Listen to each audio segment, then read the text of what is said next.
नमस्कार विद्यार्थी मित्रांनो, स्वागत आहे तुमचं आमच्या स्टडी डायरी यूट्यूब चॅनलमध्ये। LLB CET परीक्षा 2024 करता आपण एक लेक्चर सिरीज चालू केलेली आहे। तर विद्यार्थी मित्रांनो, तुम्ही जर LLB CET ची तयारी करत असाल तर तुम्हाला रेग्युलरली आमच्या चॅनलला फॉलो करायचं आहे, जेणेकरून CETच्या या परीक्षेमध्ये तुम्हाला जे काही महत्त्वाची प्रश्न विचारले जाणार आहेत लीगल ॲप्टिट्यूडवर, ती संपूर्ण आम्ही आमच्या लेक्चर सिरीजमध्ये कव्हर करणार आहोत। आजच्या लेक्चरमध्ये आपण कायदेविषयक अभिवृत्ती म्हणजे लीगल ॲप्टिट्यूड यावर अतिशय महत्त्वाचा विषय म्हणजे भारतीय राज्यघटना, तर या राज्यघटनेवर कोणकोणते प्रश्न विचारले जातात याविषयी आपण संपूर्ण अभ्यास करणार आहोत। तुम्ही जर LLB CET 3 इयर आणि LLB CET 5 इयरची तयारी करत असाल तर व्हिडिओला संपूर्ण पहा, जेणेकरून या CETच्या परीक्षेमध्ये तुम्हाला भारतीय राज्यघटना या टॉपिकवर कोणकोणते प्रश्न विचारले जाणार आहेत याचा संपूर्ण अभ्यास होणार आहे। विद्यार्थी मित्रांनो, या लेक्चर सिरीजमध्ये तुम्हाला भारतीय राज्यघटना, त्यानंतर इंडियन पिनल कोड, त्याचबरोबर लॉ ऑफ टॉर्क आणि कायदेविषयक मनी या संपूर्ण विषयाचा स्टेप बाय स्टेप आपण अभ्यास करणार आहोत। आजच्या या लेक्चरला सुरुवात करण्या अगोदर विद्यार्थी मित्रांनो, आम्ही आमच्या चॅनलवर LLB CET 3 इयर आणि LLB CET 5 इयर करता एक क्रॅश कोर्स लॉन्च केलेला आहे। तुम्ही जर त्या क्रॅश कोर्ससाठी ॲडमिशन घेऊ इच्छिता तर तुम्हाला लवकरच आमच्या या अधिकृत नंबरवर कॉन्टॅक्ट करायचा आहे। तर विद्यार्थी मित्रांनो, जास्त वेळ न घालवता व्हिडिओला लगेचच आपण सुरू करणार आहोत। सर्वात अगोदर आपण जाणून घेऊया की कायदेविषयक अभिवृत्ती या युनिटमध्ये कोणकोणत्या विषयाचा समावेश केलेला आहे। मित्रांनो, CET सेलने आपल्याला कायदेविषयक अभिवृत्ती म्हणजे लीगल ॲप्टिट्यूड या विषयामध्ये 5 विषयांचा समावेश केलेला आहे। तर त्यामध्ये सर्वात प्रथम येतो भारतीय राज्यघटना। भारतीय राज्यघटना म्हणजे इंडियन कॉन्स्टिट्यूशन, त्यानंतर भारतीय दंड संहिता IPC, इंडियन पिनल कोड। मित्रांनो, भारतीय राज्यघटना आणि IPC हे 2 सब्जेक्ट आहे, तर हे खूप व्हास्ट सब्जेक्ट आहेत। तर यामध्ये आपल्याला जे महत्त्वाचे सब्जेक्ट आहेत, जे महत्त्वाचे घटक आहेत त्याच्यावरच आपल्याला अभ्यास करायचा आहे। मित्रांनो, परीक्षेच्या दृष्टीने जे जे काही महत्त्वाचे टॉपिक आहेत ते मी या लेक्चर सिरीजमध्ये कव्हर करणार आहे।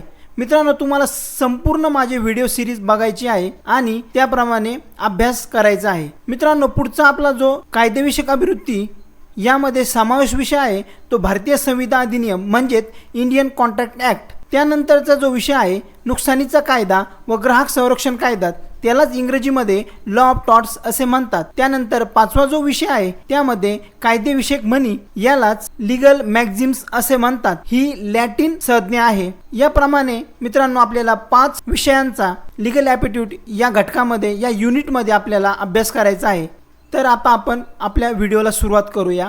लीगल ॲप्टिट्यूड या युनिटमधील पहिला चॅप्टर आहे भारतीय राज्यघटना। भारतीय राज्यघटना याविषयी आता आपण माहिती बघणार आहोत। या चॅप्टरमध्ये भारतीय राज्यघटनेचा समावेश केलेला आहे। सामान्य नागरिकाला राज्यघटनेविषयी जी माहिती आवश्यक असते त्यावरच परीक्षेत प्रश्न विचारले जातात। लॉ CET मध्ये राज्यघटनेचा इतिहास, राज्यघटनेची निर्मिती, राज्यघटनेची ठळक वैशिष्ट्ये तसेच इतर देशांच्या घटनेशी असलेला साम्य किंवा त्यातील वेगळेपणा, तसेच नागरिकांचे मूलभूत अधिकार व त्यांची कर्तव्ये, केंद्र व राज्यातील संबंध, तसेच राष्ट्रपती व इतर महत्त्वाच्या पदाधिकाऱ्यांची निवड कशा प्रकारे केली जाते, त्यांच्या कार्यपद्धती काय असतात, त्यांचे अधिकार काय असतात, विविध आयोग, घटना दुरुस्त्या तसेच स्थानिक स्वराज्य संस्था या सर्व घटकांचा भारतीय राज्यघटना या चॅप्टरमध्ये समावेश होतो।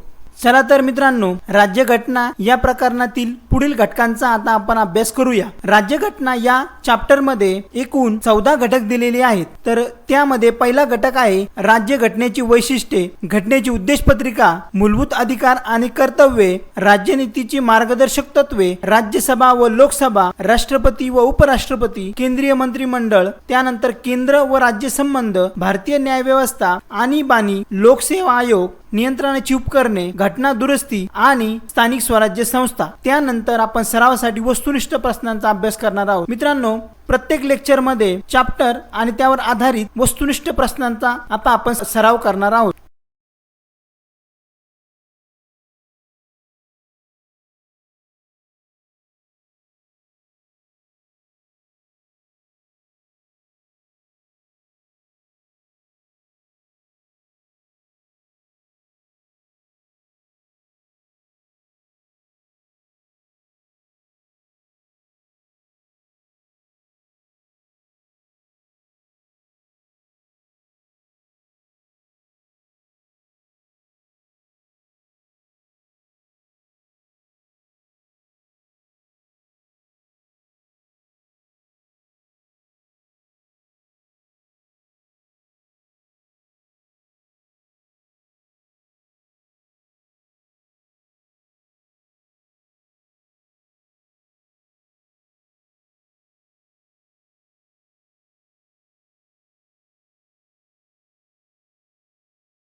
पुढचा आणि महत्त्वाचा मुद्दा आहे मूलभूत अधिकार। मूळ राज्यघटनेत एकूण 7 अधिकारांचा समावेश होतो। पहिला स्वातंत्र्याचा, दुसरा समानतेचा, तिसरा शोषणाविरुद्धचा, चौथा स्वातंत्र्याचा, पाचवा संस्कृती व शिक्षणाचा अधिकार, सहावा न्यायालयीन संरक्षणाचा अधिकार व संपत्ती विषयक अधिकार। पण 44व्या घटना दुरुस्तीनुसार संपत्ती विषयक अधिकार रद्द करण्यात आल्यामुळे आता सध्या मूलभूत अधिकारांची संख्या ही 6 झाली आहे। त्यानंतरचा महत्त्वाचा मुद्दा आहे नीती निर्देशक तत्वे। काही आदर्श तत्वांचा स्वीकार करणे संविधान निर्मात्यांना इष्ट वाटले, पण परिस्थितीमुळे त्यांचा समावेश मूलभूत अधिकारांमध्ये करता आला नाही। अशा तत्वांचा समावेश नीती निर्देशक तत्वात केला गेला। ही राज्यकारभाराची मार्गदर्शक तत्वे आहेत। त्यानंतरचा मुद्दा आहे स्वतंत्र आणि दुहेरी न्यायपालिका। न्यायमंडळाच्या सर्वोच्च ठिकाणी सर्वोच्च न्यायालय आहे। सर्वोच्च न्यायालयाच्या नियंत्रणाखाली घटक राज्यातील उच्च न्यायालय, उच्च न्यायालयाच्या नियंत्रणाखाली राज्यातील दुय्यम न्यायालय, तर सर्वोच्च न्यायालयातील न्यायाधीशांची निवृत्ती वय 65 वर्षे असून त्याला महाभियोगाद्वारेच केले जाते। त्यानंतर इतर वैशिष्ट्य निरंकुशवाद, उदारवाद आणि समाजवादाचे मिश्रण, त्यानंतर लोककल्याणकारी राज्य, त्यानंतर जननिर्मित संविधान। मित्रांनो, राज्यघटनेची वैशिष्ट्ये या प्रकरणावर आधारित सरावासाठी वस्तुनिष्ठ प्रश्नांचा आता आपण अभ्यास करणार आहोत। तर आपला पहिला प्रश्न आहे, भारताने राज्यघटनेचा स्वीकार टिंबटिंब रोजी केलेला आहे। तर पहिला पर्याय आहे 26 नोव्हेंबर 1949, दुसरा पर्याय आहे 26 जानेवारी 1950, तिसरा पर्याय आहे 26 डिसेंबर 1949 आणि चौथा पर्याय आहे 26 डिसेंबर 1950। तर थेअरीमध्ये अभ्यासल्याप्रमाणे आपल्या प्रश्नाचे उत्तर आहे 26 नोव्हेंबर 1949। तर पर्याय क्रमांक अ आपला बरोबर येईल। त्यानंतर दुसरा प्रश्न आहे टिंबटिंब या दिवसापासून भारतीय राज्यघटना अंमलात आली। तर पर्याय क्रमांक 1 आहे 15 ऑगस्ट 1947, पर्याय क्रमांक 2 आहे 26 जानेवारी 1950, पर्याय क्रमांक 3 आहे 26 नोव्हेंबर 1949, पर्याय क्रमांक 4 आहे 26 डिसेंबर 1950। तर अभ्यास केल्याप्रमाणे पर्याय क्रमांक 2 बरोबर आहे 26 जानेवारी 1950। प्रश्न क्रमांक 3 हा भारताचा स्वातंत्र्य दिन होय। खाली 4 पर्याय दिले आहे। पहिला पर्याय आहे 15 ऑगस्ट 1947, दुसरा पर्याय आहे 26 जानेवारी 1947, तिसरा पर्याय आहे 26 नोव्हेंबर 1949, चौथा पर्याय 15 एप्रिल 1947। तर तिसऱ्या प्रश्नाचे उत्तर आहे 15 ऑगस्ट 1947, पर्याय क्रमांक अ। प्रश्न क्रमांक 4 आहे घटना समितीचे अध्यक्ष कोण होते। 4 पर्याय दिलेले आहेत। पर्याय क्रमांक अ आहे पंडित मोतीलाल नेहरू, पर्याय क्रमांक ब डॉक्टर राजेंद्र प्रसाद, पर्याय क्रमांक क डॉक्टर बाबासाहेब आंबेडकर, पर्याय क्रमांक ड पंडित जवाहरलाल नेहरू। मित्रांनो, आपण अभ्यास केल्याप्रमाणे पर्याय क्रमांक ब बरोबर आहे डॉक्टर राजेंद्र प्रसाद। त्यानंतर 5वा प्रश्न आहे डॉक्टर बाबासाहेब आंबेडकर हे टिंबटिंब होते। पर्याय क्रमांक 1 घटना समितीचे अध्यक्ष होते, पर्याय क्रमांक 2 घटना समितीचे सदस्य नव्हते, पर्याय क्रमांक 3 घटना समितीच्या मसुदा समितीचे अध्यक्ष होते, पर्याय क्रमांक 4 घटनेच्या कायदा समितीचे अध्यक्ष होते। तर या प्रश्नाचं उत्तर आहे पर्याय क्रमांक 3 घटनेच्या मसुदा समितीचे अध्यक्ष होते। पुढचा प्रश्न आहे भारतीय राज्यघटना ही जगातील राज्यघटना आहे। पर्याय क्रमांक 1 सर्वात मोठी लिखित, पर्याय क्रमांक 2 सर्वात लहान लिखित, पर्याय क्रमांक 3 सर्वात मोठी अलिखित, पर्याय क्रमांक 4 सर्वाधिक परिवर्तनीय। या प्रश्नाचे उत्तर आहे सर्वात मोठी लिखित। त्यानंतरचा प्रश्न आहे हे भारतीय संविधानाचे 2 भाग आहेत। पर्याय क्रमांक 1 लिखित व अलिखित, पर्याय क्रमांक 2 परिवर्तनीय व परिदृढ, पर्याय क्रमांक 3 कायदेशीर व कायदेबाह्य, पर्याय क्रमांक 4 संघीय व राज्यीय, पर्याय क्रमांक 2 परिवर्तनीय व परिदृढ हे बरोबर आहे। हे भारतीय संविधानाचे 2 भाग आहेत। तर मित्रांनो, हा व्हिडिओ इथे संपला आहे। तुम्हाला जर हा व्हिडिओ आवडला असेल तर आपल्या मित्रांसोबत शेअर करा, माझ्या व्हिडिओला लाईक करा आणि चॅनलला सबस्क्राईब करा। आपली एक सामाजिक बांधिलकी म्हणून आपल्याला मी एक संदेश देत आहे, पर्यावरणाचं संरक्षण करा, झाडे लावा, झाडे जगवा।